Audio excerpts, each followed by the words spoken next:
Anak yang dimaksud Senta Vito dan menderita saat ini tidak lain adalah Dulce Maria. Tapi aku terpaksa diam.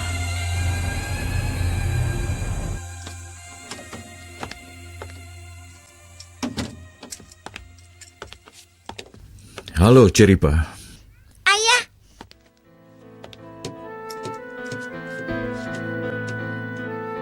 Kenapa dengan si bos? Dia masih tetap marah padamu, kawan? Ceripa, aku yakin ayahku tidak akan hilang marahnya.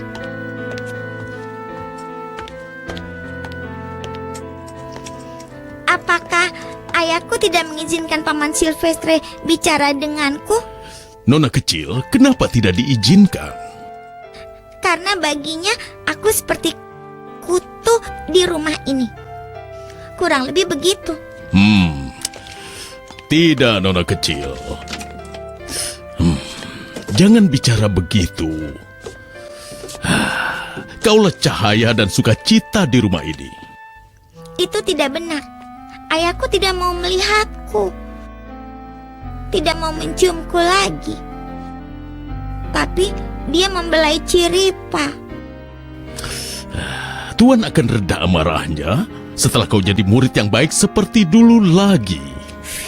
Aku tidak bisa lagi. Tidak, kau harus berjuang ya.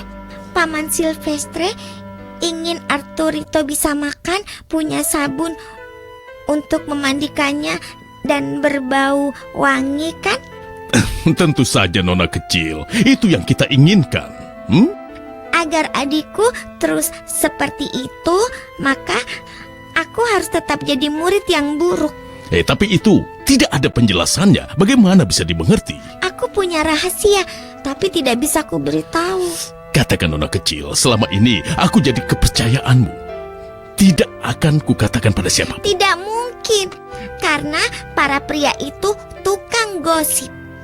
Kalau paman wanita akan ku beritahu, tapi paman bukan wanita. Jika pastor bilang aku harus bicara dengan ayahnya temanku itu, harus kulakukan, Solovino? Ya, tentu saja kawan. Aku sangat suka pada temanmu. Tapi sungguh, Ciripa itu memang cantik. Tidak, aku harus bolos dari kelas untuk menemui Tuan Larios. Kita lihat jika dia tidak marah dan mengusirku keluar. Ibu, sepertinya rencana ibu tidak berhasil. Sudah aku bilang semuanya pada Senta Vito, tapi ayah tetap marah seperti sebelumnya. Bersabarlah sayangku malaikat kecil, semuanya akan segera membaik.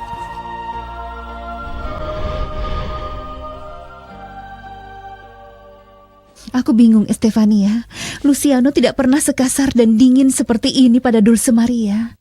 Aku sedih sekali melihatnya berwajah murung dan yang terburuk adalah aku dilarang menemuinya di kamarnya.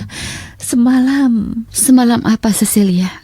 Sesuatu yang dikatakan sekecil tapi aku tidak mengerti. Maaf, Cecilia, tapi jika kau saja tidak memahaminya, apalagi aku. Si kecil mengatakan agar Arturito bisa makan teratur, dia harus tetap menjadi murid yang buruk. Apa? Estefania turut sedih melihat Dulce Maria murung karena kau abaikan. Maafkan aku karena aku terus membicarakan ini. Permisi, di luar ada anak laki-laki namanya Senta Vito. Katanya ada urusan penting untuk menemuimu. Kau kenal dia, Tuan Larios? Tentu saja aku kenal dia. Dia dan putriku dan tim Indian Merah mengacaukan rumahku. Suruh dia masuk. Ya, baik, Tuan. Silahkan. Selamat pagi. Selamat pagi. Ada perlu apa kemari, Senta Vito? Aku bukan pengadu, tapi Pastor Gabriel memberitahuku kalau aku harus berkata jujur padamu. Teman baikku, Dulce Maria, sangat sedih karena kau tidak sayang lagi padanya. Teman baikmu, Dulce Maria, tertidur di kelas. Dia lupa belajar dan dia membuatku malu karena mereka menganggapnya sebagai murid yang buruk. Itu karena dia tidak bisa bekerja dan belajar di saat yang bersamaan. Temanku terjaga sampai pagi karena dia harus bekerja. Dia setiap hari bekerja mengelem amplop kecil. Kuperkenalkan dia pada Pak Cirilo. Dia pemilik tokonya.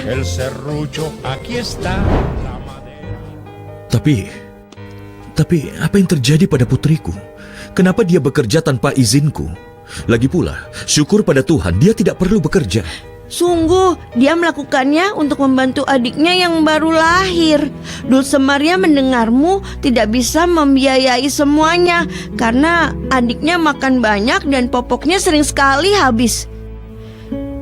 Dan ibunya bilang dia harus menjahit atau merajut untuk membantumu. Astaga, tapi itu bercanda. Kau masih belum paham betapa polosnya putrimu, Luciano. Dan uang yang didapat temanku dia masukkan ke dalam amplop yang kutulis namamu. Dan dia meletakkannya di bawah pintu rumahmu. Itu tidak mungkin. Uang? Putriku bekerja sampai pagi. Pengorbanannya besar sekali. Dulce Maria, ayah tidak pantas dimaafkan. Beranikan diri, Luciano. Masih ada waktu untuk memperbaikinya. Iya, aku harus bicara padanya. Sekarang Dulce Maria masih di sekolah. Aku tidak sabar menunggunya pulang. Akan kutemui di sekolah. Aku juga harus kembali ke sekolah sekarang. Aku senang sekali kau datang. Terima kasih atas pengakuanmu, Santa Vito. Kau sudah membuat mataku terbuka sekarang. Tapi jangan beritahu dia kalau aku yang menceritakannya padamu. Jangan khawatir, aku tidak akan beritahu dia.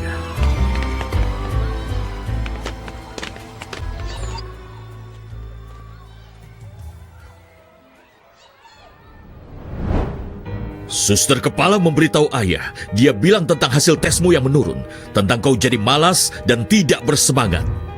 Itu sebabnya, meskipun ayah tidak suka, kau adalah pemalas.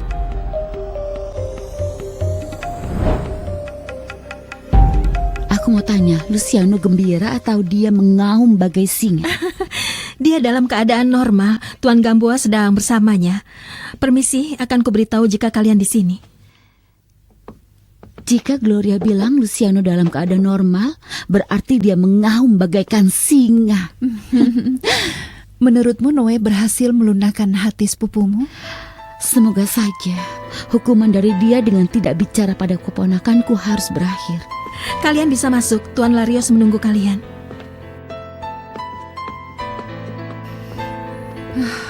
Ya Tuhan, sekarang aku paham kenapa si kecil mengatakan jika ingin Arturito baik-baik saja, dia harus menjadi murid yang malas. Akhirnya kita tahu ini semua tentang apa. Aku yakin perubahan si kecil ada penyebab yang penting. Itu benar. Kita akhirnya tahu apa yang terjadi. Terlambat mengetahui penyebabnya.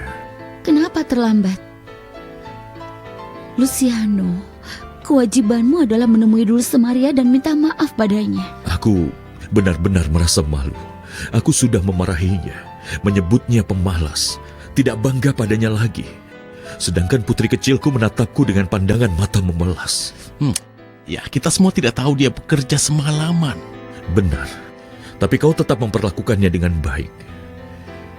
Entah bagaimana aku menghadapi putriku. Dengan cara yang kau bisa. Aku memahami perasaanmu itu, sayang. Putrimu berhati murni dan juga polos. Agar kau bahagia, dia sangat menghormatimu. Temui dia pasti senang.